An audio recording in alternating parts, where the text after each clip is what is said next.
Good morning po. Ang lulutuin natin today ay ginisang toge with tokwa.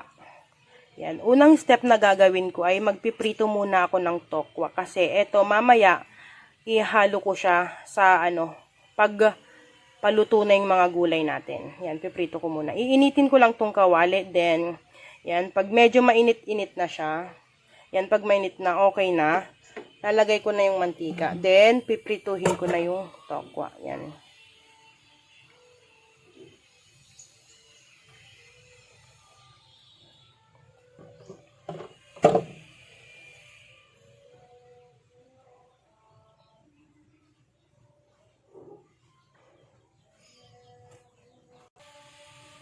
Yan, mainit na po yung kawali natin, tsaka yung mantika. So, ilalagay na natin yung piprituhing tokwa.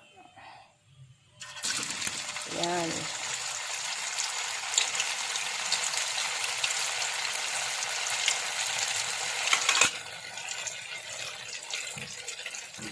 So, bali ang binili kong tokwa ay 5 piraso. Saktong-sakto lang to sa gulay din na ilalagay ko mamaya-maya. Nalulutuin ko maya-maya. Yung 5 pirasong tokwa na yon, hinati ko siya sa 2. So, bali meron tayong 10 pirasong tokwa ngayon. Iprituhin natin lang siya hanggang sa maging golden brown lahat.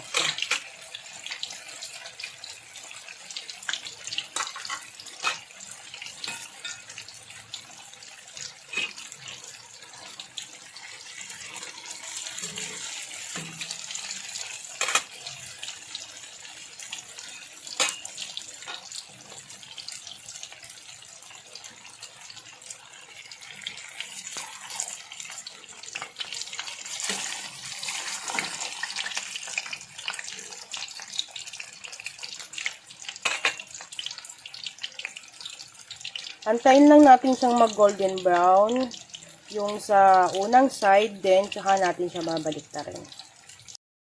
Yan po, medyo golden brown na po yung sa kabilang side. So, babaliktarin na natin yung tokwa natin. Yan, ganda naman yung pagkakaprito.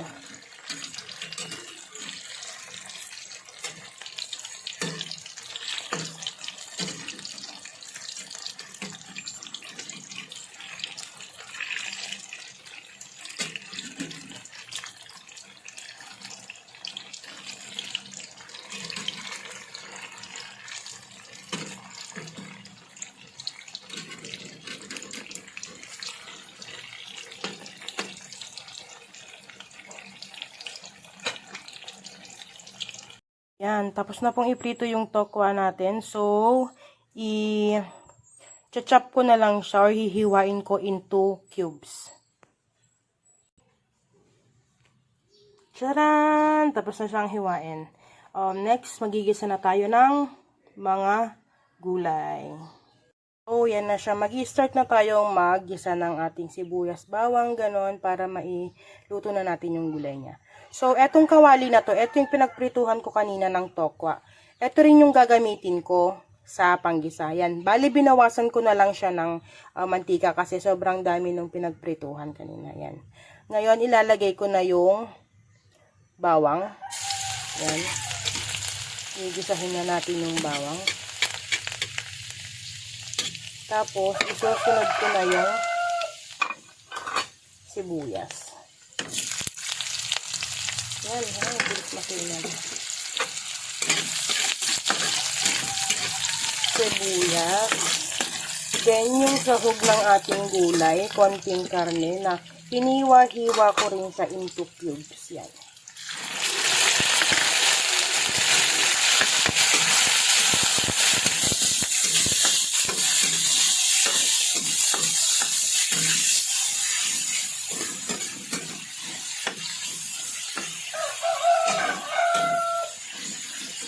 Tapos, etong karne, lalagyan ko lang din siya ng konting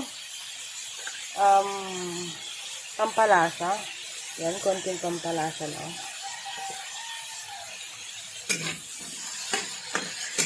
Yan. Then, antayin lang natin siyang matuyo at lang medyo mag-brown-brown lang yung ating karne. Yan, nagisa na yung karne natin, nag-brown-brown na siya. Next, susunod na tong carrots. Igigisa lang natin siyang kaunti kasi mas masarap pag medyo crunchy-crunchy yung mga gulay-gulay natin. Saka, hindi din kasi masyado siyang masarap pag overcook na yung gulay. Yan. Saglit lang naman iluto to. So, sa mga nanay dyan na nag-iisip pa lang kung anong uulamin, yan, suggestion na ulam for today's tanghalian. Yan. Sunod, ilalagay ko na ang Baguio beans. Yan. Baguio beans. Halo-halo lang, gisa-gisa lang.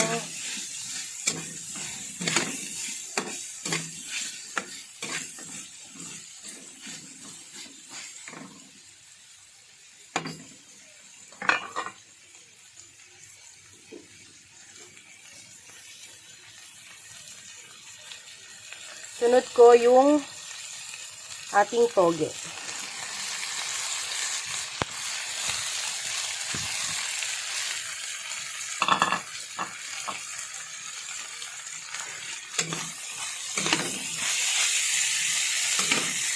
Mahuhuli na yung repolyo natin kasi madali lang naman siyang lutuin. Yung carrots at saka yung beans kasi kaya ko inuna, medyo matigas siya. Yan.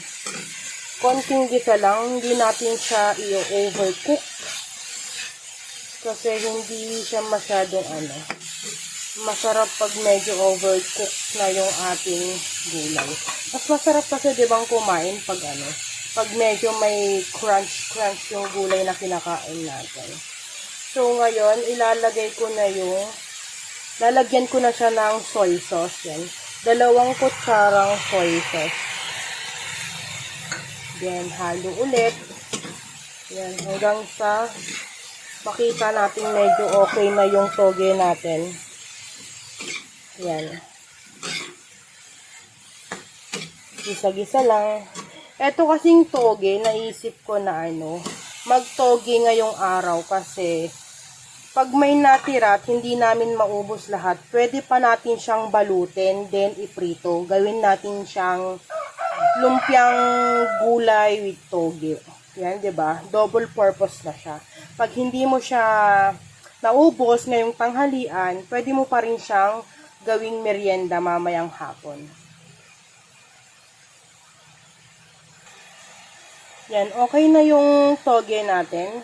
Ilalagay na natin tong repolyo. Yan. Konting halo lang natin dyan. Konting halo lang. Kasi yung etong repolyo naman, madali lang din maluto. Kahit konting init lang, maluluto na siya agad. Yan. Ganda ng napaka-colorful. Yan. Pwede rin gawin nyo siyang gulay sa pansit, diba? Or pansit canton. Kahit bumili ka lang dun sa may tindahan ng pansit canton, din pagkaluto mo sa pansit canton mo, itoppings mo na lang siya. Yan, okay na yung natin, yung repolyo. Maglalagay pa ako ng 2 kutsarang oyster sauce. Yan, di ba? Sarap. Pampalasa, oyster sauce.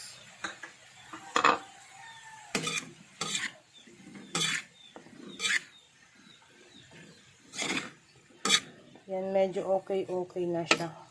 Kasi gustong magluto ng ganito para hindi nasasanay yung anak ko na kumain lang ng puro processed food. Kasi mas maganda pa rin talaga pag gulay yung pinapakain sa mga babies natin, di ba? Yan.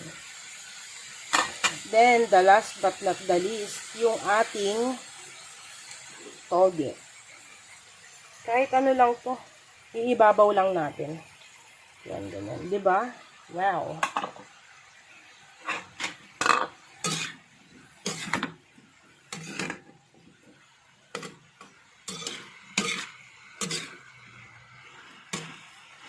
Hindi ko siya tatakpan kasi pag nakulob siya, mas lalong ma-overcook yung gulay natin.